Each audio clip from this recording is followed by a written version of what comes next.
Is there any good death metal this year? I'm about to share the best death metal albums year to date 2025. Welcome to Death Metal Pug. I'm Billy Puggish. I want to be a rock star when I grow up. The purpose of this is to have fun and talk about music. If for some reason we can help out your band, project, or business, please reach out to us at deathmetalpug@gmail.com. I'd like to thank Joe and Mario Duplantier for being on last week's episode. My producer bet me I couldn't hold drumsticks for the entire show. I met a guy and he was all like, oh, it's unprofessional to drink beverages on your show. And you know what I told that dude? I was like, thank you for your feedback. Best death metal year to date 2025. Let's get into it.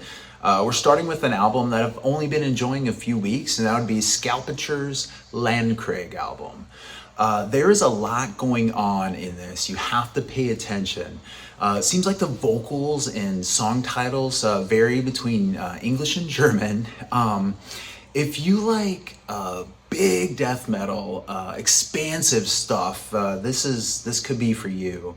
Big moments come crashing down on this album. Big death metal-y barks, on this thing. The vocals, cool intro, which is said for only about one in every 3,087 albums. It's musical, but not a keyboard. It's neat how it breaks into the first real track called Catastrophe. The vocals jump in to say, this isn't gonna totally be a wimpy melodic ride here. Here come the riffs. The ending of the song, Siege and Besieged, heavy chugs and just thumping bass and kicks. This song, each playthrough had my attention in listening to it, especially the final chuggy 90 seconds. Scalpture's album Landcraig is a concept record about the 30-year war in the 1600s that lasted about 30 years. It was a devastating conflict that ravaged Central Europe and particularly the German territories. The album's title translates to land warfare. There's a lot in this.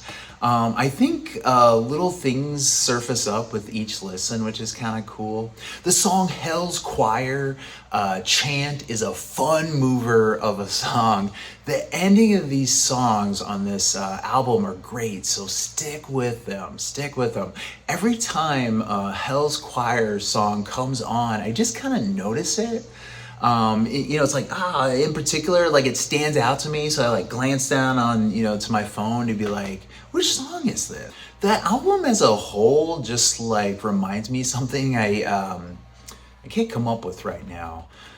Maybe how the Wake vocals, Canadian Wake, not our Wake. Maybe the Wake vocals and how they are a deep part of the overall sound and atmosphere. Maybe Bleeding Eyes of the Watcher kind of vibes to this whole album. As soon as we stop recording this, I'm gonna fucking come up with it. The Scalpture album can just be in the background and it works really well, or it can be an engaging listen, just immersed in it. It feels big, but the album can be broken up, and overall it's hard to turn off this Scalpture album, which in my experience is a good sign. It's my second most favorite death metal-y album so far that I've been enjoying this year. Synaptic's Enter the Void album came out in Christmas, but I'm counting it as 2025. Synaptic wants you to know that they record in stereo and are technically precise. Starts and stops. Starts and stops. Starts and stops. Starts and stops and stops. It's a fast 34 minutes. The bass player is a virtuoso, and you will understand this when the album opens. Malfunctional Minds opens with crazy bass. Is that bass harmonic like right before the vocals kick in? Track 3, song 2, The Last Continent, is more punishing than flashy. Heavy parts in the middle of what sounds like doubled up soloing 4/5 of the way through the song. It's got like the harsh Trevor vocals. I miss Trevor. Song Memories of the Forgotten Future is just a 66-second instrumental fun time. Buzzing atmosphere with stand-up bass smoothness luring you in with little jazzy guitars and what I think is xylophone. This is all better than How I Make It Sound. Then it like rips into like a Protest the Hero moment. That's a band I haven't paid attention to in a while. The last 3 songs are meant to be listened to together and are a ride. City of Glass is a varied, heavy, 9-minute opus with Opethy type clean vocals, but the raspy growls again remind me of Trevor. It ends with like big, fat, down-tuned notes that just roll into a piano opening the final track. All this is much better than I am explaining it. Not too over-the-top tech death, fun, heavy, and interesting is Synaptic's Enter the Void album. Is this silly? Yeah. Listen to Pathogenic's Crowned in Corpses. Big, fat Rivers of Nile guitars. Bro, I got Ernie Ball. Do you use 9 or 10s? I use 19s.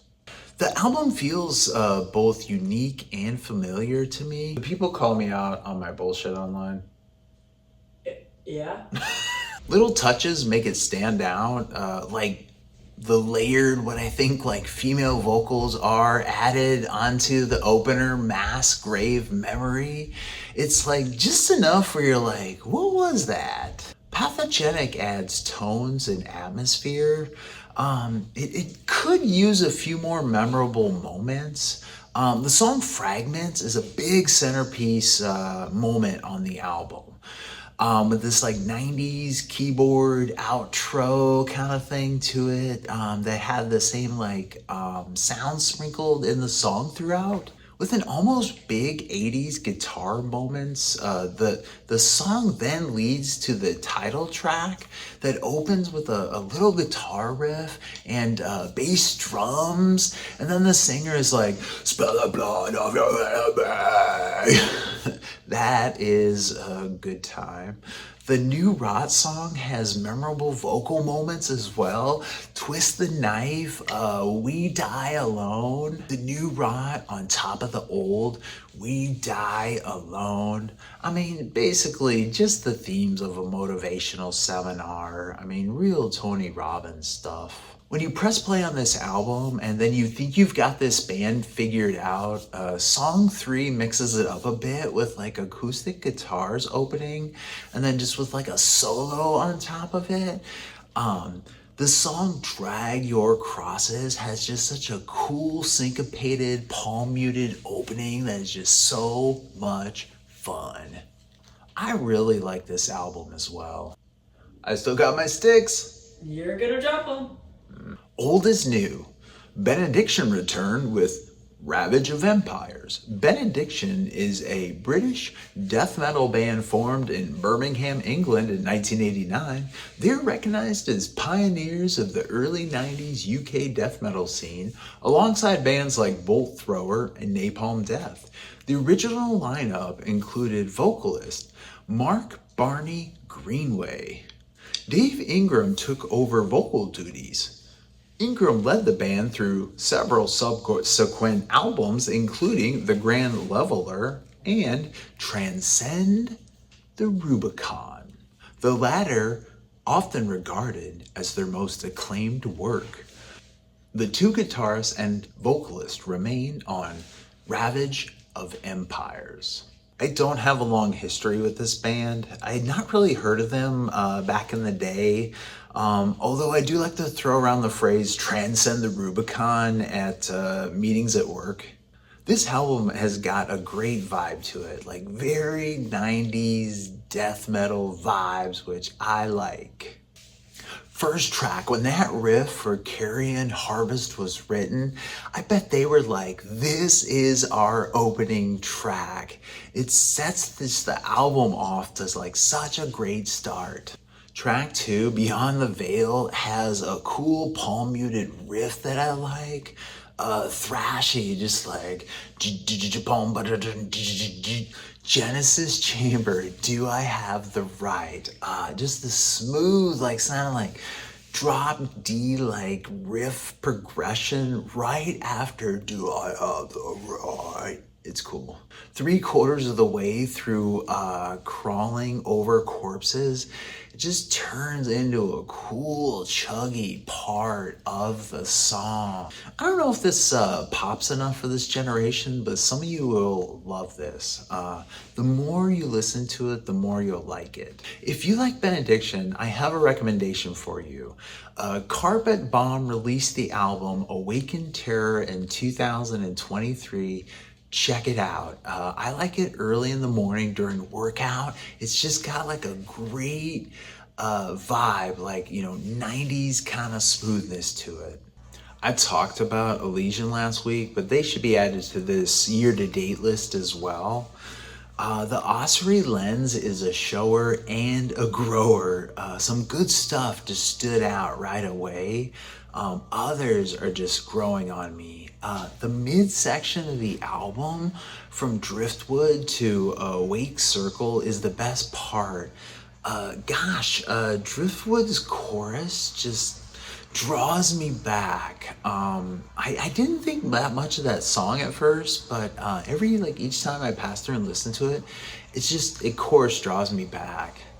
Die's Ire is a clever, amazing song that just rages in like such a cool way. I get like Dillinger vibes, but with a lot more solos.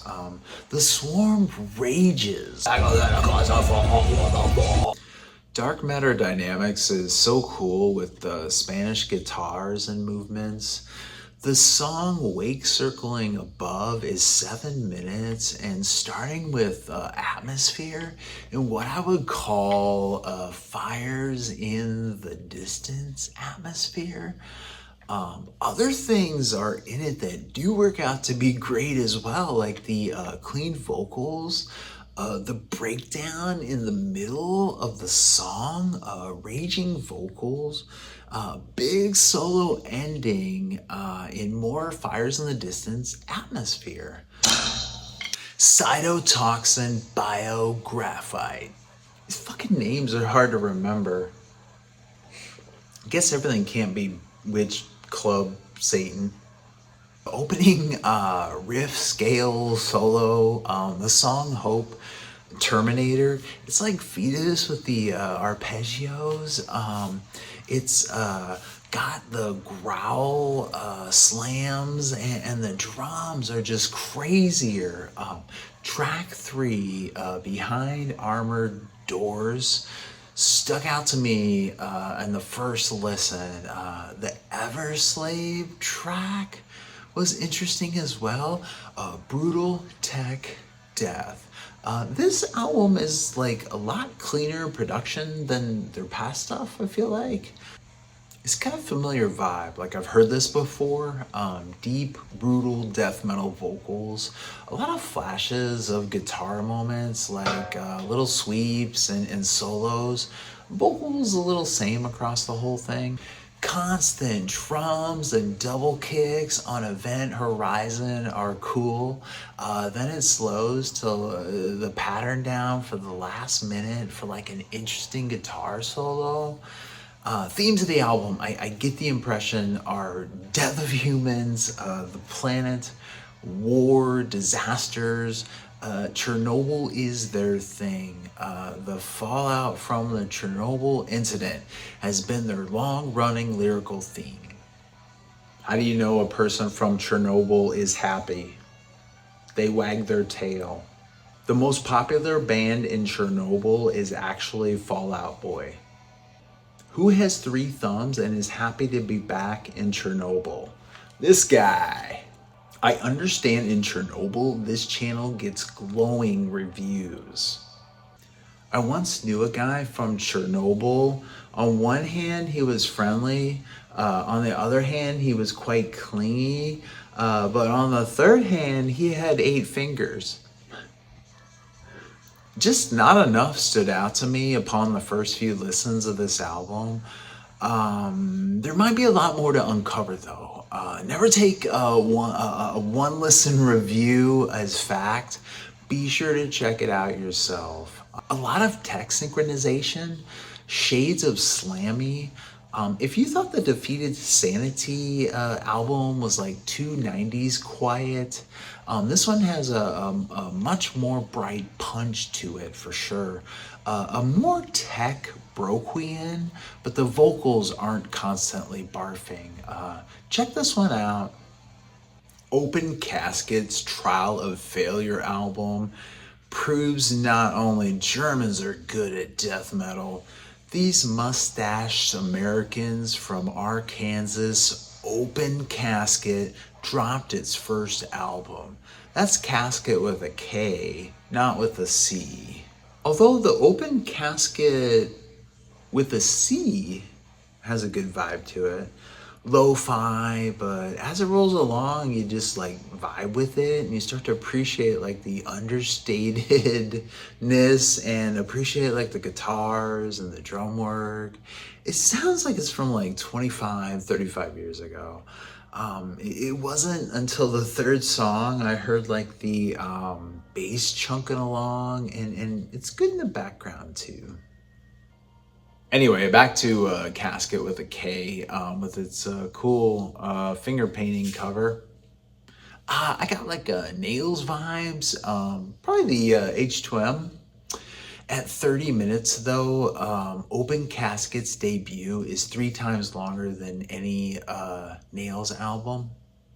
Bro, I once had a coffee grinder and like you put the beans in and then you like press down on top of it and it like sounded like an H2M pedal. So it'd just be like entombed in, you know, the beans were entombed in the grinder and then just like grinded them up. It just sounded like that pedal on a guitar, just rocking through it. Hardcore vocals over death metal. Gel vibes, but not as catchy, but you know, in a good way. Heavier than Gel by quite a bit. Sounds good, turn the fuck up. All sounds familiar, but like in a good modern way. So I think young folks will enjoy. On the turned up front, I bet they kill live. I would love to hear the song Defective live. It's got like more of an orchestrated like start and stop with breakdowns. Chemical Death is cool. Evil Dead reference at the end of that song. It's crazy how impactful that movie's been in our genre. The vocals sound legit angry most of the time. The last song, Ripped Up, it can't like quite decide what it wants to be. It's got like sections to it. Some gnarly moments at the start and then it like slows way down about 2 minutes in with like these deliberate chugs and guitar squeals. Then the like instrumental end feels like a little bit tacked on for no reason other than to make the point that like, you know, the song has ended. If you like Open Casket or anything in that realm, I have a recommendation for you. Check out The Sheltered. The Sheltered. This is a hardcore band from Chicago. Give them a listen. We covered some dense bands here. Check them out. This is just some stuff that I've been enjoying this year, and I am curious to hear about what you've been enjoying this year as well, especially on the death metal front. Let me know, like not in a hokey subscriber comment kind of way, but just like let me know what I've been missing. Thanks. Bring me the horizon time.